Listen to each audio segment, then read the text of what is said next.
ముక్కోటి ఏకాదశి రోజు ఉత్తర ద్వార దర్శనానికి అంతా ప్రాధాన్యత ఇస్తారు. ఈ నేపథ్యంలో ఈ రోజు తెల్లవారుజామున 3 గంటల నుంచి భక్తులు విష్ణు ఆలయానికి వెళ్లి ఉత్తర ద్వార దర్శనంతో ఆ దేవదేవుణ్ణి దర్శించుకుంటున్నారు. ఈ క్రమంలో తిరుమలలో నేడు వేకువజామున శ్రీవారి ఆలయంలో వైకుంఠ ద్వారాలు తెరుచుకున్నాయి. ఈ రోజు నుంచి ఈ నెల 19వ తేదీ వరకు భక్తులకు వైకుంఠ ద్వార దర్శనాన్ని టీటీడీ అధికారులు కల్పించనున్నారు.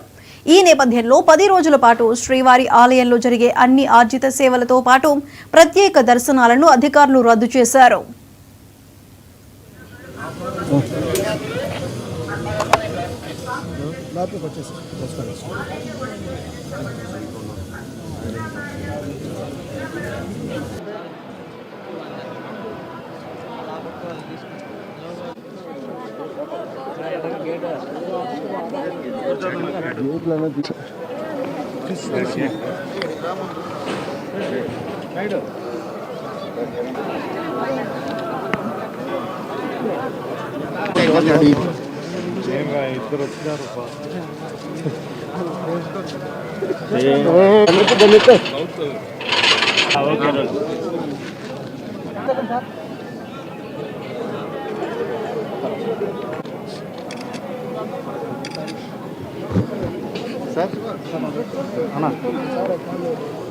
సార్ అట్లా నిలబడ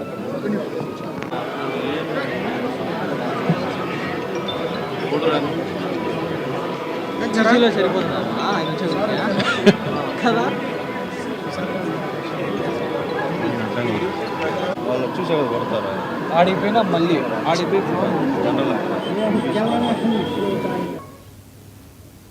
ఈ 10 రోజుల పాటు కేవలం దర్శనం టికెట్ టోకెన్స్ కలిగిన భక్తులకు మాత్రమే శ్రీవారి దర్శనానికి అనుమతించనున్నారు.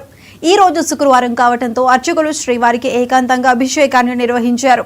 పూజాది కైంకర్యాలు ముగిసిన అనంతరం ఉదయం 4:30 నుంచి ప్రోటోకాల్ పరిధిలోని ప్రముఖులకు శ్రీవారి వైకుంఠ ద్వార దర్శనానికి అనుమతించారు. ఉదయం 8 గంటలకు సర్వదర్శనం ద్వారా సామాన్య భక్తులకు వైకుంఠ ద్వార దర్శనం కల్పించనున్నారు. ఉదయం 9 గంటలకు శ్రీదేవి భూదేవి సమేత మలయప్ప స్వామి స్వర్ణరథంపై ఆలయ తిరువీధుల్లో ఊరేగుతూ భక్తులకు దర్శనం ఇవ్వనున్నారు. 11 గంటల నుంచి సాయంత్రం 4 గంటల వరకు వాహన మండపంలో ఉత్సవమూర్తులు భక్తులకు దర్శనం ఇవ్వనున్నారు.